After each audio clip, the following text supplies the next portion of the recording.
I want to thank all of you for coming. Man, it's been a busy week, and what is today, Tuesday? So we've been on the go. As many of you know, I was honored yesterday to represent Georgia as the president unveiled a new vision for America's infrastructure. The president stressed his desire to give decision-making authority back to state and local governments when it comes to infrastructure needs. He wants to give states an unprecedented level of flexibility, particularly when it comes to rural areas of America and needs like high-speed broadband internet access.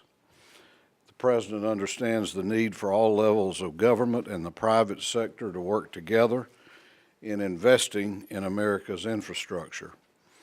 The single most important tenet of his plan that I heard yesterday is this: states that have stepped up and have begun to address their infrastructure needs won't be penalized for taking initiative.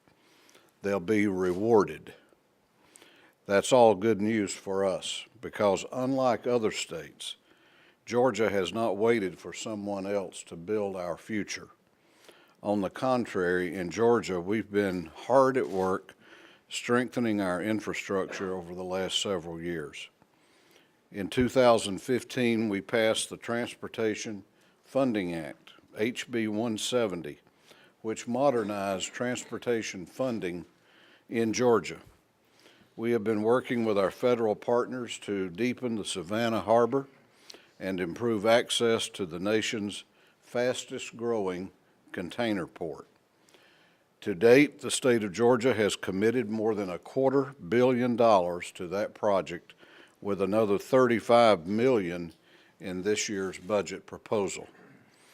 And over the last year, the House has had two important ongoing initiatives dedicated to moving our state forward by investing in our infrastructure needs and growing our economy. The first is the House Rural Development Council. That effort has already resulted in several pieces of legislation that are making their way through the committee process at this time. The other is the House Commission on Transit Governance and Funding, and it is their work that we have come to discuss today. I am very proud that over the past several years, the House has been leading the conversation on transit. We recognize that investing in transit is a necessary step if we want to mitigate traffic congestion, improve freight logistics, and attract world-class companies and the employees they want to hire. Our business community has made a compelling case that transit has to be an integral part of our planning if we wish to remain the best state in the nation in which to do business.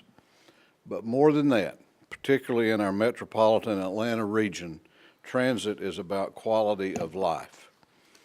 I want our capital city and the surrounding communities to continue to be a great place to live, to work, and to raise a family for generations to come.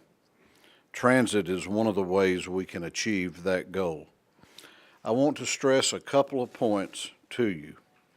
First, the legislation that you will see today is the result of countless hours of work on the part of several stakeholders. I want to particularly recognize the good work of the House Commission on Transit Governance and Funding. This bipartisan group of legislators, local officials, transit operators, and business leaders took a frank assessment of our current transit model. I ask each of them to approach this important topic with an open mind and to work collaboratively with stakeholders to develop a new vision for transit in Georgia. They've reached some conclusions that we have long expected. We've got to adapt our governance structures to a more cooperative model which encourages transit agencies to work together. We've also got to make a serious investment in our transit systems. That brings me to the second point that I wish to stress, and that is the seriousness of our intention when it comes to funding. As I outlined at the beginning of my remarks, the federal government is contemplating infrastructure investment on a scale not seen in our lifetimes and perhaps not seen in the history of this country. As a result, when it comes to funding, we still have some important unknown variables in the equation. What you will hear from Chairman Tanner in a moment will focus heavily on governance.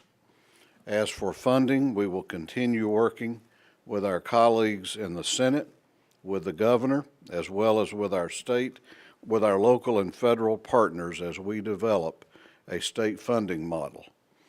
Our preliminary discussions involve a state bond allocation to support capital improvement and expansion projects.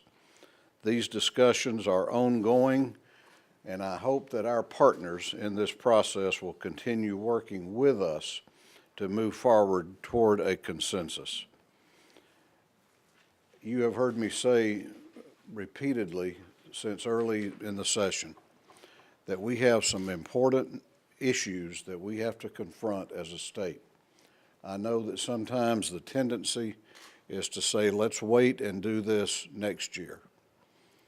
I hope that we will get the cooperation that we need from all those involved in this process to move forward this year, because Georgia's pace of change will not allow us to wait many more next years. Finally, I want to thank one particular leader who has taken this cause on his shoulders since we launched our Transit Commission last year. House Transportation Chairman Kevin Tanner, and he's also chairman of the House Transit Commission. It is rare to see a legislator who will simultaneously take ownership of an issue and at the same time spend countless hours meeting with stakeholders to offer ideas, solicit feedback, and build trust. He is collaborative, meticulous, and approaches this issue with determination and dedication, and that's what it deserves. With that, I am proud to introduce my friend, Chairman Tanner.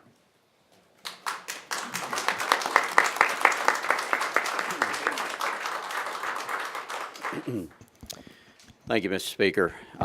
First of all, none of this would be possible without good leadership. I'm proud that we have a speaker like David Ralston in the House leading us. I'm proud that he's leading on this issue. He's been leading on this issue for many years, and he's made this a priority for us this year. He told me early on to be bold in this process, that it was an issue that required boldness, and that's what we've attempted to do throughout the process. I also want to reiterate thanking the members of the Commission that worked tirelessly over the past year on this issue and all transit issues around the state. That work will continue throughout this year as we continue to look around Georgia for other issues relating to transit. Many of these members are here today standing with us. Others could not be here, but I want to thank them for their work. It's important that we understand the problem. Atlanta is congested. We're talking about, like the speaker said, a quality of life issue. We're also talking about an economic development issue. We cannot continue to grow in this region when we have companies telling us that they will not locate in an area that does not have mobility services offered to their employees. We have a generation of employees that are coming into the workforce that are looking for alternatives to getting to and from work and other locations that do not require a vehicle. We have to act. This region is adding 100,000 new people every single year. That's 1 million every single decade here in Georgia. This is a regional problem, and we cannot continue to try to address it in silos. We have 11 separate transit operators in the 13-county region currently. This is a regional problem, and it demands a regional solution. That's why we're starting with Greta. Greta currently exists and is a structure that exists that can solve many of the problems we face today, but has never been fully utilized. This 13-county region that includes Greta, which is the non-attainment area here in the metro region as designated by the feds, holds 49% of the state's population. In using Greta as a platform, we're not creating a new layer of bureaucracy, but we're making use of our existing agencies in a better way so that they can come together. And there's a handout, I believe it's been provided on that for you. The solution must be equitable to all involved. MARTA keeps all of its current funding, current project list, and maintains its current board in this process. The state specifically wants to acknowledge MARTA, along with Fulton, DeKalb, Clayton, and the City of Atlanta for their 40-year investment as the region's transit backbone. We would not be where we are today without that investment. MARTA will continue to operate all rail within this region as well. This is not about forcing counties to take MARTA. This is not about forcing counties to provide any transit service they're not willing to provide. Projects that are funded by local governments must continue to be approved locally. This is about facilitating transit within Atlanta's region. The solution is the Atlanta Transit Link, or ATL, as you've heard it referred to. There will be an independent board similar to that of GDOT that is represented by board members representing specific transportation corridors within the Atlanta region. The ATL will serve as the planning agency for transit, which is a very important part of this process since all federal funds have to rely on the plan that's approved here locally. They will also be the coordinated transit planning and funding arm for transit here in the 13-county region. Talking about funding, the ATL will be funded by a collection of a 1% tax on airport concessions at 2 airports here in the state, which would be Savannah and Atlanta. Also, a 50-cent per trip fee on all rideshare, taxi cab, Uber, Lyft, other similar companies. As you know, there's been an ongoing discussion around that issue of fairness and who should pay and who should not pay sales tax. The intent of this legislation is to put that issue behind us and replace any sales tax with this 50-cent per ride fee, which will be dedicated for transit purposes in the areas that it's collected. We also are opening up the possibility for local communities to do more with T-Splosh. Under current law, T-Splosh can only go out for 5 years. We know in order to receive federal funding for transit, you have to have a dedicated funding source of at least 20 years. So for that reason, in this legislation, we're going to allow, through collaboration with the ATL, local communities to ask their citizens whether or not they would like to approve a 30-year T-Splosh for transit purposes. That will ultimately be able to be a fractional part of that 1-cent T-Splosh that's available. In summary, the ATL is about regional planning and regional solutions. MARTA continues to keep its current operations and its current projects. County that wants transit now will have more options and more flexibility. And the state codifies its role and continues to expand funding in order to keep citizens in the Atlanta region moving. This is a very comprehensive piece of legislation, as you'll see it as it's released today. We look forward to being collaborative in this process. We have had the opportunity to meet with countless leaders across this region, and we have received great feedback. We sent that plan out end of last week, and we're receiving positive feedback, and we look forward to continuing to work with these leaders and to be able to get something across the finish line by the end of session that keeps Atlanta moving and moving forward. Turn this over to our Dean of the House, who's also one of our commission members and a great advocate for transit in our state, the Dean of the House, Calvin Smyrie. Thank you. This is a delight for me to be here today, and the first thing I'd like to do is to commend Speaker David Ralston for his appointment of the House of Governance and Transit Funding Study Committee. Having traveled throughout the state, Mr. Speaker, I can assure you that what we're doing now is very, very timely, and I want to commend you and to thank you. I also want to thank Kevin Tanner, the commission chairman. He did an outstanding job. He met with so many people and stakeholders regarding this issue, and I wanted to just publicly thank him and thank him for his leadership and carrying this mission to where it is today and hopefully cross the finish line before we leave this legislative session. I come to you today because I wholeheartedly support a regional governance structure for transit in our state. As with the Transportation Act of 2015, this is a complex matter that will take bold action. We all know that Atlanta is the economic engine that runs our state. In that context, MARTA is the backbone of transit in Atlanta and this region. It is inconceivable that any suburban system would compete with or usurp MARTA's role. MARTA is the centerpiece of Atlanta's transit system, and the financial investment in MARTA can't be replicated with today's dollars. Under this legislation, any further scenario or in addition to transit in Metro Atlanta will tie into MARTA's footprint.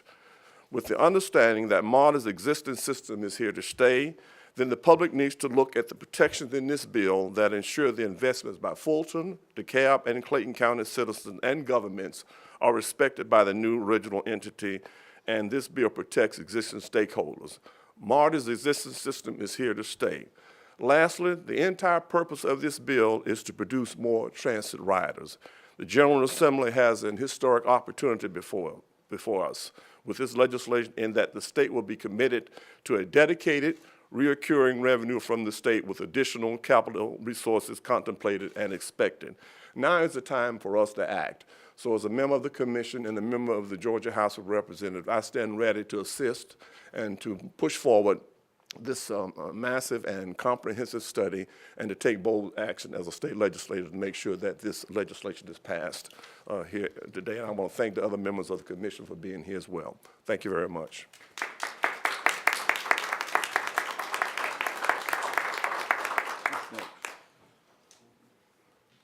Who's next? It is, they have you designated as Fulton County Commissioner Nash. Oh, you want the two redheads to stand? It's my pleasure and honor to introduce to you now Fulton County Commissioner Liz Hausman. Thank you, Mr. Speaker. Before I say anything, I'd like to echo the comments that have already been made and thank the Speaker and especially thank Representative Tanner for his diligent work here. I have never seen so much effort go into a project as I've seen out of Representative Tanner.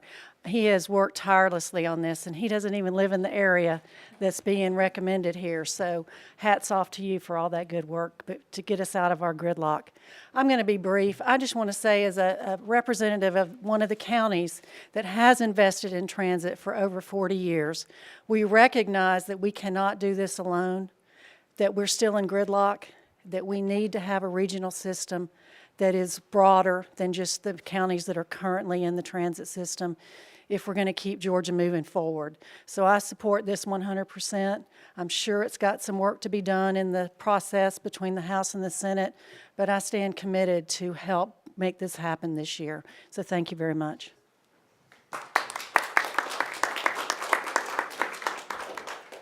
Thank you, Commissioner. And now it is my pleasure to introduce Commissioner Bob Ott from Cobb County.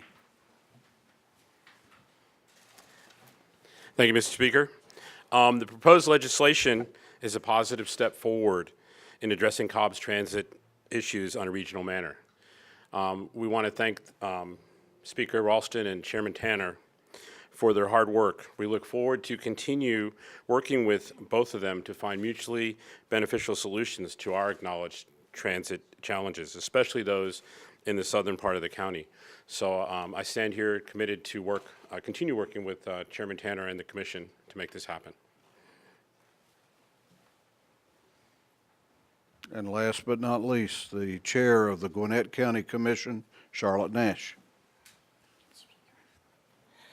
Thank you, Mr. Speaker. First of all, I want to say how much I appreciate the effort that has gone into putting forward this piece of legislation, as has been noted already. participation from stakeholders of many different, that represent many different constituencies have had a chance to be in the middle of it. Mr. Speaker, I'm honored that I was allowed to be part of the commission, and I thank you for that, having named me to the commission. You know, as the chair of a county that is responsible for probably 25% of those growth figures that have been noted, and one that's looking at a potential population by 2040 of maybe 1.5 million people. We are at the point we know we have to make significant investments in order to expand transit in Gwinnett County significantly. Is it the answer to everything? No, but we know it has to be part of a multi-pronged approach that we make to deal with mobility issues and with congestion. I am so pleased to have seen the draft of the bill that is going to be dropped in, that will be distributed. Now, is it perfect? No. I might even have a suggestion or two still about it. But it is a very comprehensive piece of legislation. I think every effort has been made to account for balancing the need for regional cooperation, for regional planning, with the need for locals to feel like the local citizens to feel like they have a say through their elected officials in how things are done with transit. That balance is a tricky thing, and I know that there's probably going to be discussion about it as this bill moves forward, but it's very important, I believe, to do something with transit now. I believe we have a window of opportunity that if we don't take advantage of it, perhaps that window is not going to be open again for some period of time. We have all the state leadership talking about transit. That's not been heard of in the past, to have as much conversation about that issue. I think we are presented with a golden opportunity to actually tackle this issue in a way that will make a difference. Some of you know that I've spent about 40 years in local government in some role or the other.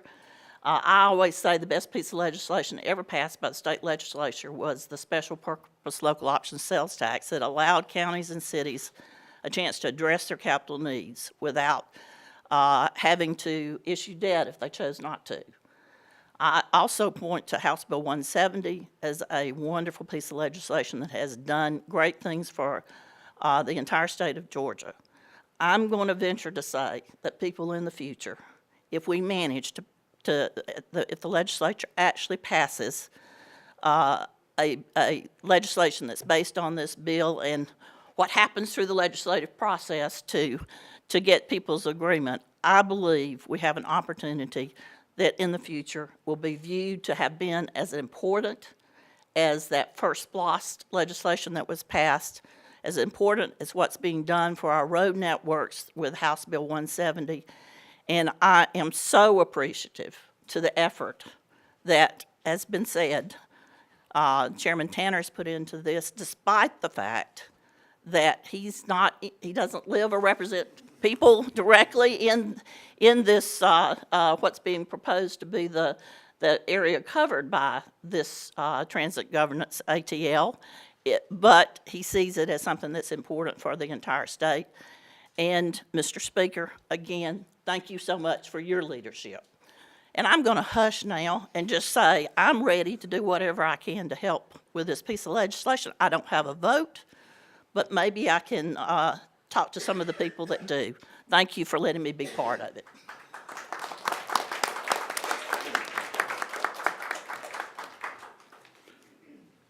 There were other members of the commission, and I think I'd be remiss to not recognize those fine leaders, beginning with my friend, Representative Mary Margaret Oliver from DeKalb County, Representative Beth Beskin, Representative Deborah Silcox, Representative Megan Hanson, Chairman Tom Taylor from Martop.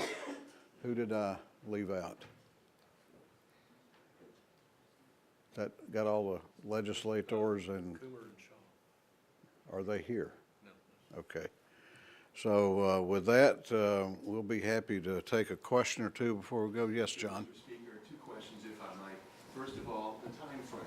What is your hope, your expectation for getting all the pieces in place? I guess part of it involves peace laws, that would involve referenda, if I'm not mistaken, but what do you foresee in getting all of this, once it passes, if it passes, just where we start seeing some impact? Well, obviously, the first priority will be getting it through the General Assembly. As you know, today we reached the halfway point of the session, but we've still got 20 days here. We'll be here till the end of March. I know that Chairman Tanner is planning a very aggressive hearing schedule on the legislation, so I'm hoping that, and we have, what's that day called? Crossover Day. Crossover Day coming up at the end of February. It will, our goal will be to have it out of the House by that time, and I hope that our friends in the Senate are as committed to the future greatness of this state as we are, and then we'll see where we go at that point. If I may follow up on that, what do you hope to see is, if it does pass the legislature in some form similar to what is being proposed here, how long would it take to where this will become something that we can see as having an impact? Well, they would have, you want to address that one? That's a very good question, and the board itself would be stood up by January 1st of 19. So once the board is stood up, they will begin their work. Again, one of their primary functions will be planning, developing a regional plan for transit. Then as soon as the board is stood up, some of these other funding options will start to flow through the ATL.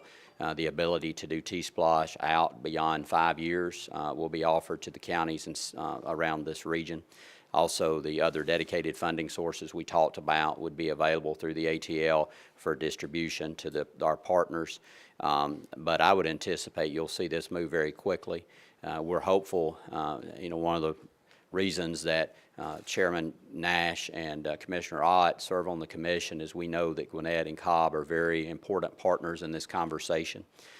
They needed to be at the table in this conversation, and we look forward to making sure we set up an environment that allows them to be comfortable with expanding their transit opportunities, and we're looking forward to that. Chairman Tanner, can you talk a little bit about some of the decisions this board would make? Would it decide on maybe future routes, or what would be on its agenda? Well, in developing the regional plan, they're developing the global plan for transit. So that would be where we're going to spend resources and money. What it will not do, though, is get down into the weeds, for lack of a better word, with MARTA, for instance, and determining the bus will go here or the bus won't go there. That'll be, MARTA will continue to have that level of involvement. But from a regional perspective of where we're going to spend capital dollars, that'll have to be in a plan that ultimately is going to receive federal funding. Then this entity will have a huge amount of influence and say over that. Because again, if it's not in the plan, it's not going to receive federal dollars. Yes. Sir, can you tell us how much revenue you expect the two revenue sources you've identified to generate? We are working with the Department of Revenue and with these providers to get those exact numbers. We'll release those as soon as we have them in the next few days. Some of them are difficult to give exact figures on because, again, Uber and Lyft currently are not paying sales tax, so difficult to say the exact number of rides. And also, some of the companies are reluctant to release that type of information.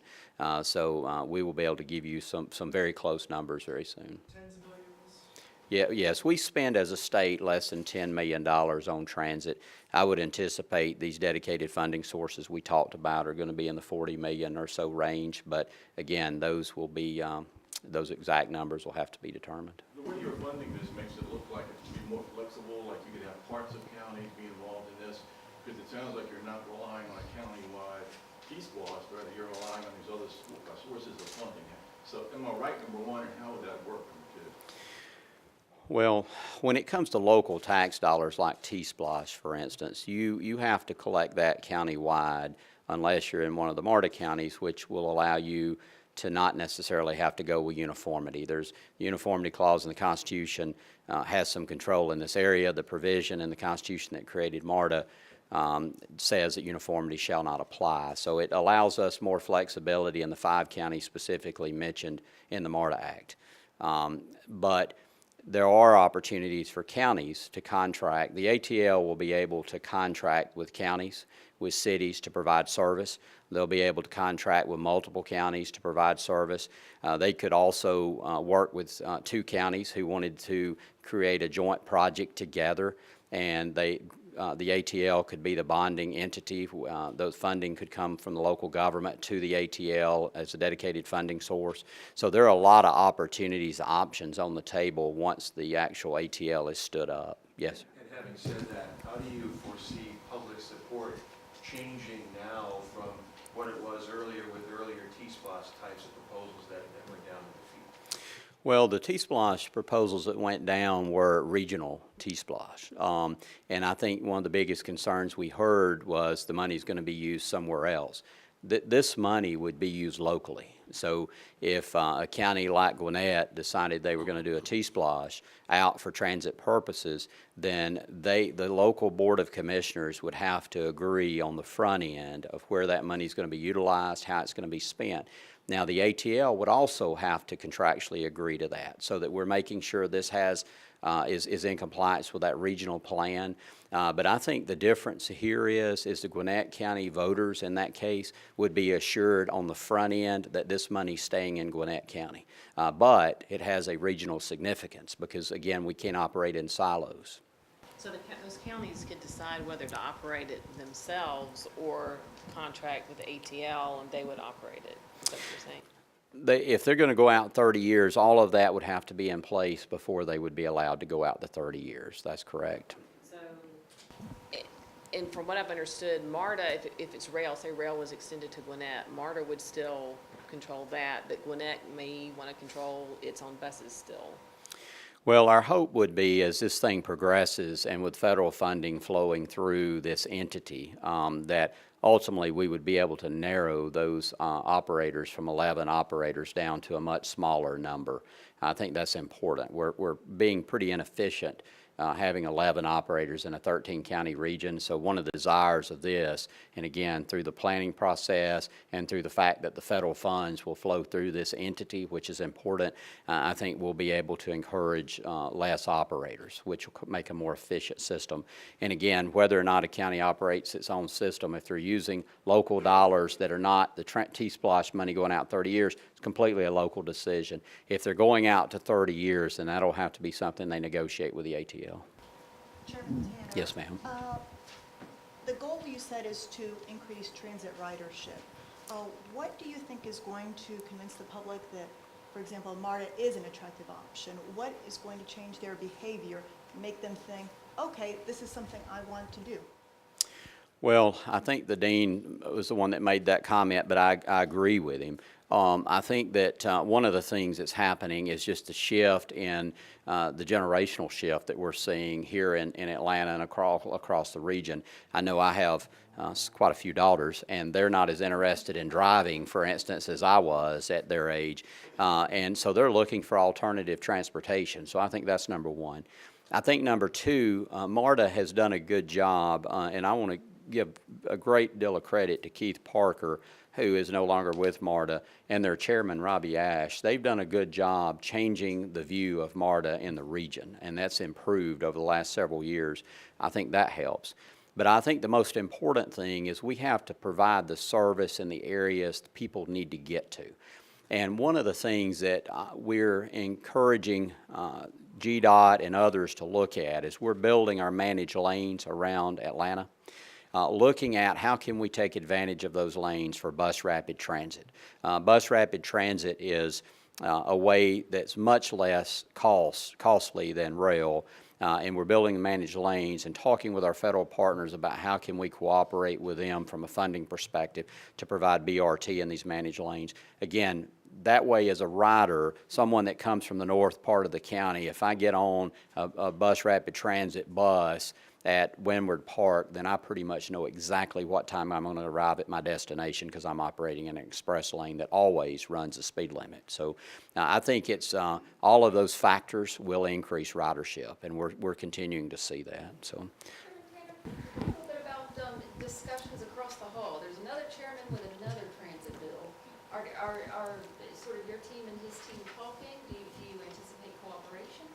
Yes, we've had quite a few conversations with the Senate and our counterparts in the Senate. Nothing gets done in this building without both chambers coming together and finding a solution. I feel a great deal of confidence as I stand here today that we'll be able to come to that agreement and get this done. You heard the Dean and Chairman Nash and all the others that have spoken about how important this issue is. And I will tell you, I have met with several hundred, I think, leaders around this region and partners. And I will tell you, one of the things that I have been very, I don't want to say surprised, but very pleased with is no matter who I'm speaking with or where they come from, what party or letter they have by their name politically, they all seem to have one interest, and that's doing what's right for this region. They all recognize we need a regional approach. And once we all get on the same page of where we're going, and I think we're there, I think we can work the details out. And I think the public will demand it, and I think local leaders, like you've heard from today, will demand that we work together to find a solution. And I feel confident that we will find that solution this session, because I think the greatest window of opportunity is today. Yes. With the rideshare tax, will you elaborate a little on that? I think I heard you say that it would be collected statewide, only spent in the area where it's collected, meaning if it's collected in Valdosta, it would only be spent on transit in Valdosta? Well, the idea there is, of course, the overwhelming majority of rideshare happens here in the 13-county metro region. 49% of the state's population lives here. So most of it will be spent here. But the idea behind it is we have some urban centers around the state that have transit needs. So the best that we can, we would like to those monies to be appropriated back to those regions. So that's correct. Let's do a last question for the group, and then we can break up individually. We got them all. Thank you all very much. Thank you.